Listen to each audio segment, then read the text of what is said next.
Так, прямой эфир. Прямой эфир.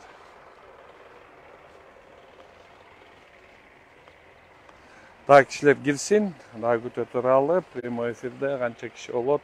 Ошонун баардыгын карап туралы, урматтуу достор. Поделиться кылып койсоңуздар, ошол прямой эфир менен. Толугу менен поделиться кылып бериңиздер.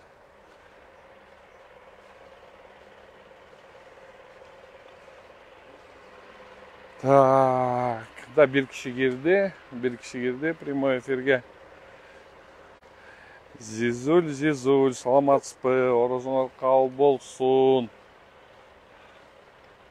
Орозуңар кабыл болсун. Так, bir kişi, Умарали ака, салам алейкум. Кандайсыз Умарали ака? Жакшысызбы, аман эсенсизби? Умарали ака, жакшы, көйгөйлүү проблемаларды көтөрүп атасыз. Сизге абдан ыраазыбыз. Жакшы эмелерди айтып атасыз. Могу өңгөчөсү банктар боюнча көтөргөн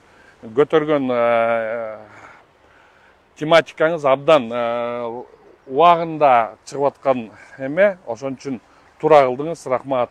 Дондони, салам алейкум. Расулжан Абдрахманов, салам алейкум. Азыр могу жерде трактористтер кетет, тигиндей басып кетели. Азыр бизге мешать берип атат окшойт. 5 киши бөлүшүп койсоңуздар эфирден бөлүшүп койсоңуздар, сураныч. Аудиторияны көбөйтүп алалы. Анткени тема баары бир жакшы эле тема болчу да. Бул теманы ушу бүгүн дагы бир жаңы нововведенияны уктум. Кабинет министров дагы эптеп бир карапайым элден эптеп дагы акча алган аракетин кылып калыптыр. Ошол жөндө азыр ошол нерсени жүргүзсөк. 4 киши эфирде. Дүйшөн Ашырбек, саламатсыздарбы? Бөлүшүп койсоңуздар, Уламбек Мамразаков, бөлүшүп койсоңуздар, аудиторияны чоңойтуп алалы. Жакшы эле угулуп атабы меники? Мына ошо жакшы бир эмелерди эметип койсоңуздар. Урматтуу достор. Бөлүшүп койсоңуздар, ушу прямой эфирде бүгүн ушу абдан жакшы биздин жазда орозо маалында өткөзгөн аракетин кылалы. Бирок прямой эфир баары бир бийликтин өңгөчүсү өкмөттүн азабы деген сөз.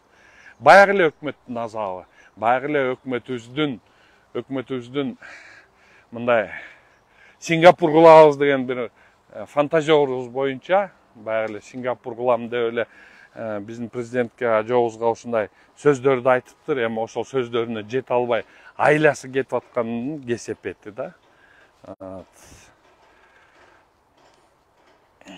Бөлүшүп койсоңуздар, эфир менен 8 киши болду эфирде. Дагы бөлүшүп койсоңуздар 9 киши. Эфирди көбөйтүп алалы. Таңкы эфир кылалы, таңкы эфирди жүргүзөлү. Ошо таңкы эфирден эметели мен ачык кийимди алып койгочу. Так, таңкы эфир. Раушан Жайлова, салам алейкум. Этай Касымова, саламатсыздарбы? 11 киши эфирде, дагы бөлүшүп койсоңуздар, ошо эфир менен бөлүшүп койсоңуздар. Мына могу жерден, могу бизнес-центрден өтүп атам. Азыр көрсөтөйүн. Бул дагы мен билишим боюнча, бул бизнес-центр биздин Акылбек Кусимбекович Жапаровго таандык деген эме болуп атат. Ушул бизнес-центрде контрольный кассовый аппарат барбы, жокпу, ушу арендаларды налог канча төлөнөт деп туруп, ушул бизнес-центрди эме билбейм, таандыгы барбы жокпу, ошону просто билели дегем да.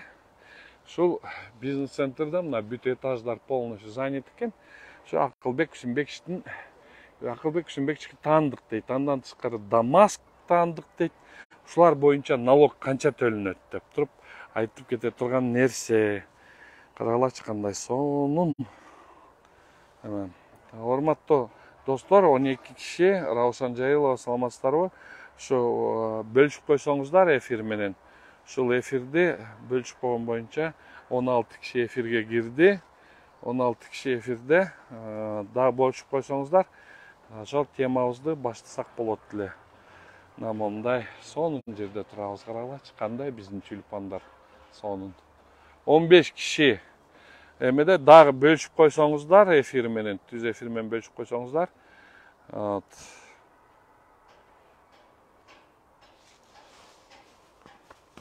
Жүр.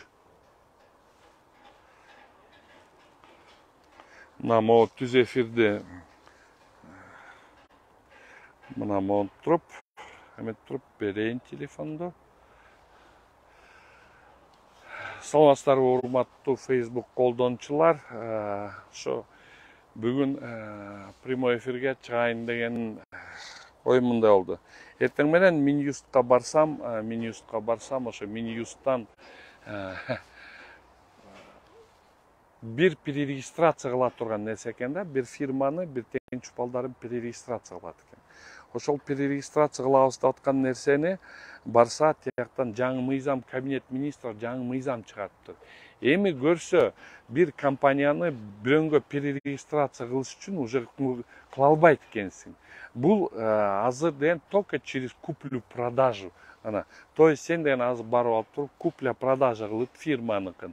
Фирманын купля-продажасын кылып туруп, анан фирма купля-продажасын кылып туруп, 3000 сом налогун төлөп, андан тышкары 3000 сом налогтун төлөп туруп, нотариуска төлөп берип туруп, анан кийин гана сен ошону только через куплю-продажу гана кыла алат экенсиң.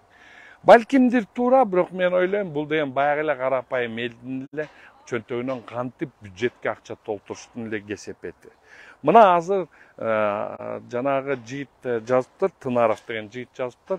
Мондай бир Тынаров деген Азамат Тынаров деген жигит ошо Facebook баракчасын карап көрсөңөр, өтө мындай кызыктуу нерселерди айтыптыр да. 12 жыл, 13 жыл мурун бир кезде машинеси оформчу этилиптир, анан ошол жерлер оформчу. Ал уже машине керек жок болуп калыптыр. Уже керек жок машине, уже жаткан, уже свалкада жаткан, бирок документтер боюнча ошол болуптур. Анан ошол болгон нерсени азыр налоговый инспекция барып алып туруп эле запрос берет экен, ошол запростун алып туруп эле ГАИден бул деген имущество ошону болчу, төлөсүн деп коюптур да. Эми төлөсүн дегенде, эми кечирип коюңуздар, уже 12 жыл өтүп кетти, ошондой нерселер өтүп кеткен нерсени эмне эле кайра төлөтүп, ошонун негизинде азыр налоговый инспекция отчет берип атат. Биз 1,5 миллиардка ашык налог төлөдүк. Ал налогтор, ал деген мындай да воздушный налог болуп атат да. Тетигиле байкуш карапайым элде, течеде илгери машинеси авария болуп калган же жерлер илгертен бери течеде оформчу этилбеген нерселерди бүгүнкү күнү ошону алып туруп налогтун эсептеп, штраф пенияларды коюп туруп, анан ошол штраф пениялардын негизинде алып туруп кайра налог төлөгүлө деп туруп элди кыйнап атат. Анда мындай суроо жаралып атат, урматтуу Акылбек Үсенбекович, сизден кандай? Ошол деген бир кезде экономический амнистия кылгансыңар. МИС боюнча экономический амнистия болгон. 2010 жылы сиз деген государственный фонддон ошол МИСке акча алынган. Государственный займ катаруу акча алынган. Государственный займ катаруу акча алынып, аны деген 10 жылдан, 10-12 жылдан пайдаланып, 12 жылга чейин 10 жылдан ашык пайдаландыңар. 21 жылы, 20 жылы, 20 эмес, 19 жылы сиз деген ошондо бул демилгени Марлен Маматалиев көтөрүп, биринчи инстанция, биринчи эмеден комитеттен өткөзүп, анан кийин биринчи чтенияден өткөзүп, экинчи чтение кылганда Марлендин кичине мындай баш иштейткенде ошондо Марлен туура эмес, бул деген амнистия деген бул определенный какой-то бир фирмаларга таандык деп туруп, ошондо бул артка кеткен. Ошондо деген, ошондо стенограммаларды көтөрсөңөр, ошол стенограммаларды Акылбек Үсенбекович например, ал деген ошондой туура эмес болсо, если Маматалиев отказ берип атса, экинчи, үчүнчү чтенияны мен өткөзөм. Мен ошондо ошол автору болом деп туруп, экинчи, үчүнчү чтенияны өткөзүп туруп, ошонун негизинде ошону мыйзам катары киргизип туруп, ошондо деген канча процент, канча пенияларды жокко чыгарылган. Ошону деген экономический экономический амнистия деп койгон да ошол маалда. Азыр карапайым элдин деле экономический амнистия кылып койсо болот да. Кээ бирлер айыл жергесинде жашайт. Ошо айыл жергесинде жашаган бир машинелери бар экен, же бир жерлерди канча жылдан бери балкимдир бир какой-то бир немелер менен өткөзбөй туруп, азыр ошолорду карапайым элди кыйнап туруп, ошолордон налог чогултуп атасыңар. Бул туура эмеспи муну деген тергөө органдары, надзорный органдар текшерсин. Бирок мисте ушундай нерселер болгондо, ошондо деген эмне деген пеня, эмне деген штрафтарды ошондо жокко чыгаргансыңар. Анда эмесе мындай суроо жаралат. Бийликке келгениңер эмне себеп? Бийликке келгенде өзүңөргө таандык, өзүңөрдүн бизнесиңерге таандык нерселерди силер толугу менен жокко чыгарышыңар керек. Налогтон качышыңар керек. Налогтон качышыңар керек болуп атабы. Антсе ошондо эле түшүндүрмөлүү болуп атат да. Ошол эле мистен. Мына вопрос, Акылбек Күсөнбекович, бир нерсени сурайм. Могу эле сиздин сизге таандык дейт. Чын канчасы калп билбейм. Сиздики эмес болсо кечирип коюңуз. Бирок мен угушум боюнча бул бизнес-центр бул сизге таандык дейт. Андан тышкары тигине Дамаск деген Глеген гостиница, анда сизге таандык дейт. Андан тышкары бир 10 чактуу, 20 чактуу даже фирмалар бар экен. Ошол фирмалардын баары контрольный касса аппараттарды киргизип атабы, же киргизбей атабы. Электронный счет фактура менен иштеп атабы, же иштебей атабы. Ал дагы вопрос. Ошол боюнча эмне деген налогторду төлөп атасыңар? Ошону жооп бере алабы элдер? Мына ошол канча налог төлөдү? Ачыкка чыгарып, ошону айтып коюңуз да. Канча налогко чыгардыңар? Ал налогтор төлөндү же төлөнгөн жок? Баягы эле карапайым элдин эле чөнтөгүн кагуу деген эле. Ошо налогторду тияктан кыйын чыгып койдуңар эле. Биз деген налогторду тигинтебиз 400 миллиардка чейин чыгарабыз. Ошол 400 миллиардка чыгарам деген налогторуңар силерге деген кайсы жерден чыгармак элеңер? Производственный базаларды жасаган жоксуңар. Таможняларыңар азыр жабык боюнча турат. Таможняларыңар жабык. Азыр баягыдай грузопоток жок илгеркидей. Эмнеден 400 миллиард деметип атасыңар? Силерге айтсаң, силер айтасыңар, урдабаш керек деп туруп тил чайнайсыңар. Урдагандан андай эметпейт. Жашырбаш керек деген сөздү бар. Чоңдор, силер өзүңөр ошол жака бараткан соң, мондай экономический чудо, мен Сингапур кылып коем, 400 миллиардка чейин алып келип коем деген немелериңер, мунуңар баары профанация, мунуңар баары алдоо. Силер деген просто карапайым элдин эле чөнтөгүнөн эптеп эле кагып. Бул эмне деген? Азамат Тынаров токуп көрүлөчү. Простой жигит. Ошол деген жазып атат. Мен деле чыкпайт болчумун. Ошол жазып атат. Ошол жазып туруп, ошол жерде бир канча 10 жылдан, 12 жылдан ашык болгон нерсеге налог төлөтүп тим эле коколоп атасыңар. Налог төлөбөй койсо коркутуп атасыңар. Силер налог төлөбөй атасыңар. Анткени деген силер налог төлөбөйсүңөр. Эмнеге төлөбөйсүңөр? Биз силерди сотко беребиз, каматабыз деп туруп, кайра сот аркылуу чечип атасыңар. Ушул силердин экономический чудо, Акылбек Күсөнбеков. Же ушул экономический чудоңар из-за того, что мына бүгүн мурда деген фирманы бирөңгө өткөзүп бериш үчүн, фирманы өткөзүп бериш үчүн эле жөн эле алып туруп эле Минюстка барып эле перерегистрация кылып койчубуз. Налогтордун баарын карап, налогко карыз жок экен, мунус жок экен деп эле перерегистрация кылып койчубуз. А бүгүн эмне болуп атат? Бүгүн биз эмнени көрүп атабыз? Бүгүн биз көрүп атабыз только бир нерсени. Азыр деген жаңы токтоо эми ошол эртең менен налоговыйга менин балдарым барса, ошону айтыптыр. Эми только через куплю-продажу. То есть фирманы сен деген иниңе өткөзүп берем же балама өткөзүп берем, мен тиякка чыгып баратсам, мен деген балам менен же иним менен барып туруп, мен деген купля-продажа кылышым керек экен да фирманы. Купля-продажа кылгандан кийин 3000 сом налог төлөгөндөн кийин мен барып туруп, ошондо гана Минюст ала алат экен да. Бул туурабы? Бул туура эмес нерселер. Ушул силердин экономический чудоңар. Андан көрө ошондой экономический чудо болсо, антсе кумтөр боюнча алып чыкпайсыңар. Акылбек Күсөнбекович, кумтөр боюнча полностью отчетторду бердирбейсизби? Эмне себептен сиз деген өзүңүздүн досуңузду, өзүңүздүн юристиңизди Далматов деген тим эле мындай Кыргызстанда андан кыйын юрист калбай калганча ошо Долматовду тем эле кудай кылып туруп, өзүңүз досуңуз, юристиңизди алып барып туруп, ошол жерге совет директоровго киргизип койдуңуз. Ошол жерде эле жүргөн экс сотрудник ГКМБ Улук мырза бир кезде Садыр Нуркожоевичтен тескери иштеген, туура эмес информацияларды алып келген, өзүңүздүн өкүл балаңызды кайра совет директоровго коюп коюп атасыз. Бул туура нерселерби? Если силер тазаланам десеңер, Исхак Разаковдун сөзүнө өткүлө да. Сен таза болсоң, мен таза болсом, коом да таза болот деп. Ошондо силер ошонго өтпөйсүңөр. Ошонтуруп туугандарыңарды, досторуңарды, же бирөөлөрдү мындай майлы сүттүү жерлерге алып барганын ордуна силер ошолордон требовать эткиле. Болуптур, алып бардыңар, алып баргыла. Силерди алып барбагыла деп аткан эч ким жок. Болуптур. Акылдуу экен, кыйын экен алар. Бирок алардан кайра талап кылгыла да. Бүгүнкү күнү Кумтөр канча налог боюнча төлөп атат, аны эч ким билбейт.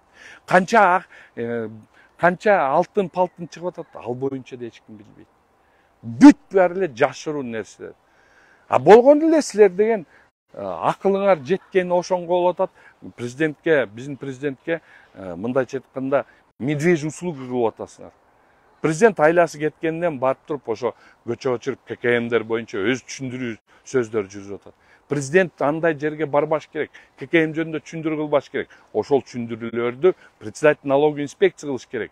Информационный эмелер жүргүзүш керек. Эмел боюнча президент барбаш керек, барып туруп айтып, тияктан силердин адвокатыңар болбош керек. Дагы жакшы биздин президентибиз ошо силерге болушуп атат да. Мына ушундай азаптардын бардыгы менен ушундай азаптарды кылып атасыңар. Акылбек Шымбекович, сиз деген мындай да силер бир нерсени түшүнбөй атасыңар. Силер элди кыйнап эле, элдин аркасы менен силер деген ушу налог чогултуп силер бир нерсени түшүнбөй атасыңар. Эл деле налог төлөчү, төлөй берет. ККМиңер эмне кереги бар, айткылачы. Бүгүнкү күнгө чейин баягыда элди алдап койдуңар. Мынча процентке чүрдүк дегенче. Кеп процентте эмес да. Кеп ошо гуды сервисте да. Ошол дүйнө жүзүндө мына Россия уже ККМден кетти. Мына Казакстан ККМден кетти. Бүт баары уюлдук телефондорго программа киргизип атат. Казакстанда Каспий деген программа кирип атат. Мына азыр эмеде Россияда М-банк деген система кирип атат. Бул ошол эле контрольный кассовый аппарат. Бул контрольный кассовый аппарат. Ошол контрольный кассовый аппарат менен эле уюлдук телефондон баарын жасап койсо болот да. Бирок силер анга барбайсыңар. Силер деген ошол контрольный кассовый аппарат машинканы, жөн эле машинканы сатып алышыңар керек. Анткени ошол машинканын үстүнө акча коштур же элге беришиңер керек. Анан ошону контрольный кассовый аппарат деп кайра президентти алдап атасыңар. Андай эмес. Урматтуу Садыр Нуркожоевич, сизди деген бул жагынан өтө катуу эле алдап атат. Ошо гуды сервисти карап көргүлө. Ошо гуды сервис канча миң контрольный кассовый аппаратты сатып алып атат. Ал контрольный кассовый аппаратка эмне бекеринен алып келип атат? Жок, бекер эмес. Эми дагы бир айта турган нерсе болуп атат. Могу жерде контрольный кассовый аппараттар боюнча. Бул контрольный кассовый аппараттар бүгүнкү күнү дүйнө жүзүндө чыгып кеткен. Мен өзүм Facebook баракчаларыма көрсөткөм. Уюлдук телефондордон эле контрольный кассовый аппарат кылып койсо болот деп. Программаны эле киргизип коюш керек. Программа бекер. Ошол программаны киргизип койсо ошону жасаса болот. Бирок мен контрольный кассовый аппарат боюнча байкуш соодагерлер тетчерге парк Горькийне чыкканда мен ошондо аларга болуштум элем. Ошондо мен сурадым, ошол эле первый вице-премьерден Акылбек Алишевден сурадым эле. Акылбек Алишевич, эл сатып ала албай атса, ошол контрольный кассовый аппараттарды сатып ала албай атса, кандай кылабыз дейт. Биз сатып беребиз дейт. А биз деген ким? Биз деген мамлекет. А мамлекеттин бюджети эмне? Жеке менчикчилердикиби? Ал деген элдин бюджети. Какая разница? Силер элдин чөнтөгүнөн алып атасыңарбы? Же алып туруп тетчерден элдин бюджетинен алып атасыңарбы? Силерден просто биякта ошо Гуды сервис деген фирманы бир карап койсоңуздар. Камчак Кыдыршаевич, мен сизди постоянно айтам, сиз эркексиз. Сиз эркексиз, мен постоянно айтам. Потому что сиз эркекче жүрөсүз да, айтканды айткан. Камчак Кыдыршаевич, берип көрүңүзчү задание. Ушу контрольный кассовый аппарат боюнча мен оюмча биякта полностью коррупционный схема бар. Ушул коррупционный схема элден эптеп акча жыйналыш. Бул бир. Мына бүгүнкү токтом